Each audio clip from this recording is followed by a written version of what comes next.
King Slime. King Slime, our first hardcore boss, or so the memes say. This giant blue jelly monster moves by hopping. 2 normal, 1 small, and 1 high jump. After the high jump, he can teleport right to you if you run too far. It's his signature ninja teleport that prevents you from just running off screen. As you hit him, he shrinks and gets faster, and also starts spawning small blue slimes. And in expert mode, get ready for spiked slimes that throw spikes. These slimes aren't affected by royal gel, so watch out. His contact damage, 40 in classic, 64 in expert, and 96 in master. Fun fact, King Slime cannot travel through solid blocks, so he can be easily trapped, a classic cheese strategy for beginners. This illustrates how understanding boss behavior allows players to use the environment to their advantage. His shrinking and acceleration as he takes damage forces the player to constantly adapt their strategy, shifting from wide area attacks to more precise ones. Eye of Cthulhu. Next up, we have the Eye of Cthulhu, the one that makes you feel an evil presence watching you. He's got 2 phases. First, he floats above you, spawns his Servants of Cthulhu, and then charges aggressively 3 times. Heads up,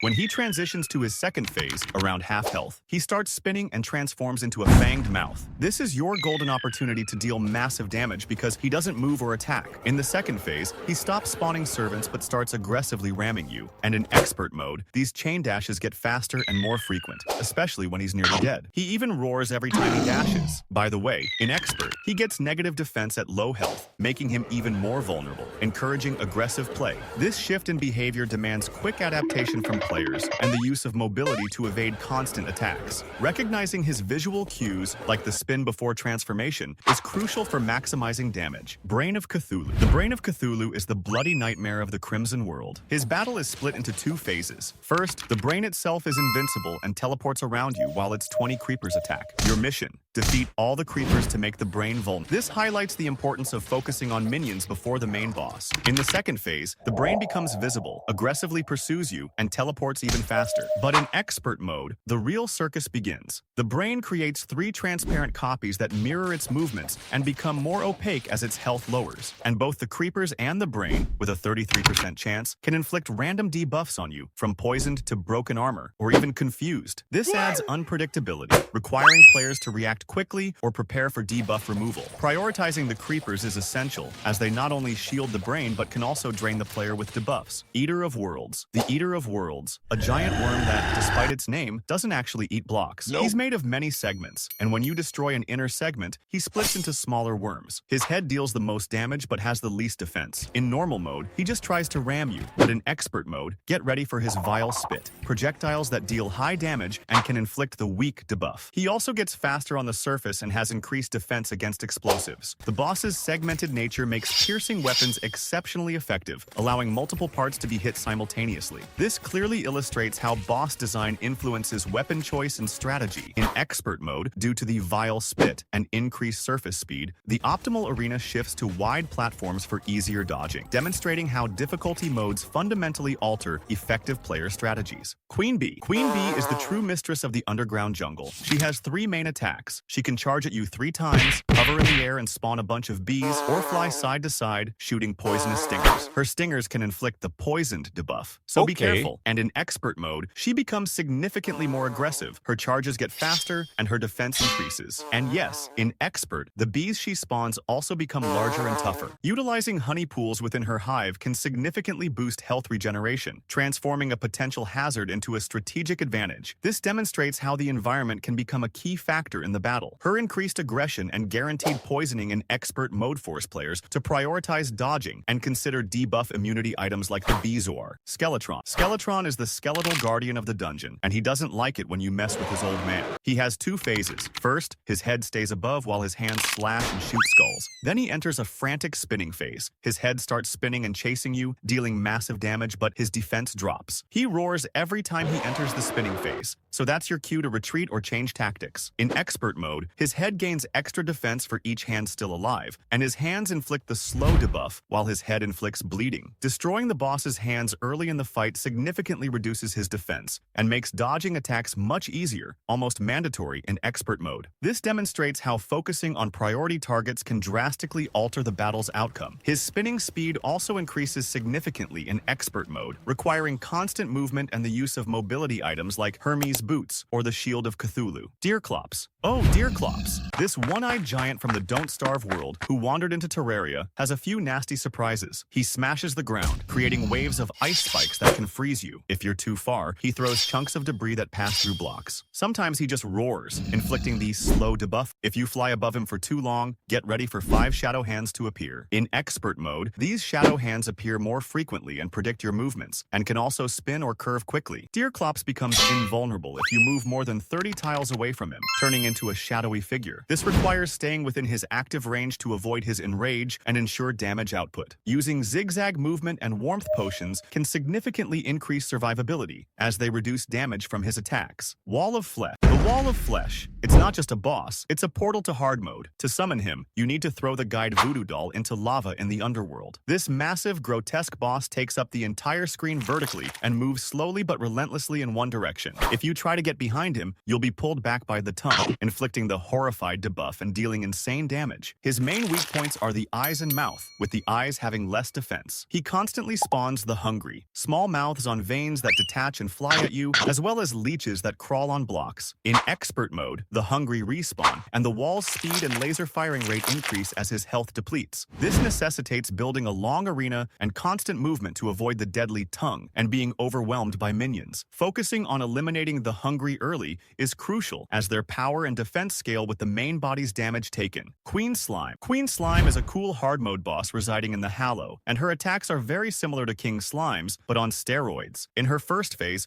she jumps faster and summons 3 types of slimes: Crystal, Heavenly, and Bouncy. Crystal slimes shoot spikes, bouncy slimes fire pink gel, and heavenly slimes simply ram you. When her health drops below 50%, she grows wings and starts flying, but no longer teleports. In the second phase, she fires regal gel in all directions and can perform a powerful aerial ground pound. Her contact damage: 60 in Classic, 120 in Expert, and 180 in Master. A neat trick: Queen Slime doesn't enrage outside the Hollow, and her minions, unlike her, are not immune to lava, opening up possibilities for lava trap strategies. This demonstrates that knowing the immunities of the boss and its minions is key to developing effective tactics. Twins. The twins are a hard-mode mechanical nightmare, consisting of 2 separate flying eyes, Retinazer and Spasmatism. They appear with the message, "This is going to be a terrible night." Retinazer, the red eye, fires lasers and performs dashes, while Spasmatism, the green eye, shoots cursed flames, inflicting the Cursed Inferno debuff, and performs rapid dashes. When either eye's health drops below 40%, it transforms into a second, more aggressive. Retinazer becomes a continuously firing laser cannon, and Spasmatism turns into a mechanical mouth, spewing a stream of cursed flames. In expert mode, their attacks become faster and more intense, especially Retinazer's laser barrages and Spasmatism's dashes. The strategy is to focus on defeating one eye completely first, preferably Spasmatism, to avoid fighting both in their dangerous second phases. This highlights the importance of target prioritization and battlefield control. Destroyer. The Destroyer is a giant hard-mode mechanical, and he doesn't split into pieces like the Eater of Worlds, but each of his segments fires deadly lasers. He appears with the message, "You feel vibrations from deep below." As you hit him, probes fly out from his red-lit segments, flying minions that shoot pink lasers. His head has 0 defense but deals colossal contact damage, capable of one-shotting in Master Mode. The Destroyer is immune to most debuffs except whip debuffs. A cheese strategy involves building a high, wide platform arena, using the Nimbus Rod for damaging rain, and focusing on the probes to avoid being overwhelmed by lasers. The minimap helps predict where his head will surface, allowing players to anticipate his movements. His immunity to most debuffs forces players to focus on raw damage output rather than crowd control. Skeletron Prime. Skeletron Prime is the mechanical version of Skeletron, but with 4 deadly arms instead of 2. He appears with the message, "The air is getting colder around you." He has a Prime Cannon, fires bombs. Prime Saw chases you. Prime Vice swipes wildly, and Prime Laser shoots lasers like Retinazer. Every 10 seconds, he enters a spinning phase where his attacks become even more aggressive, and his head deals double damage, roaring as he does so. He is immune to many debuffs but vulnerable to Cursed Inferno. Focusing on destroying his arms first significantly eases the fight, as they stop interfering and reduce the overall threat. This highlights the importance of controlling minions, even if they are parts of the boss. His increased speed and damage in the spinning phase in expert mode demand constant movement and the use of mobility items to avoid deadly contact. fact. Plantara. Plantara is a giant carnivorous flower residing in the underground jungle, and she appears when you destroy her bulb. She has 2 phases. In the first, she slowly creeps, firing seeds, some poisonous and passing through blocks, and bouncing thorn balls. When her health drops below 50%, she transforms. Her petals fall off, revealing a green maw, and she becomes much faster and more aggressive, sprouting 8 tentacles that deal contact damage. She also starts releasing floating pink spores that travel through blocks. Plantara enrages if you leave the underground jungle, gaining double damage and defense. This forces players to create large arenas specifically within the jungle and use piercing weapons to deal with her tentacles and spores. Golem is a stone boss residing in the jungle temple, and he's the last boss before summoning the cultist. His battle is split into 3 phases. First, he attacks with chained fists that pass through blocks and shoots fireballs from his mouth, which can inflict the on fire debuff. When his head loses half its health, his eyes start firing lasers. After his head is destroyed, it detaches and flies around, continuing to shoot lasers, while his torso becomes the main target, jumping faster. Golem enrages if you lure him out of the jungle temple, significantly increasing his speed and damage. Fun fact: his fists charge their punches with a visual effect, giving you a second to react. Although he seems bulky, his speed and damage increase, forcing players to constantly move and use piercing weapons for an effective fight. Duke Fishran is a mutant boss from the ocean, and he's one of the toughest hard mode bosses, despite being summonable quite early. He has 2 phases and a third in expert mode. In the first phase, he performs 3 charges, then releases detonating bubbles that explode,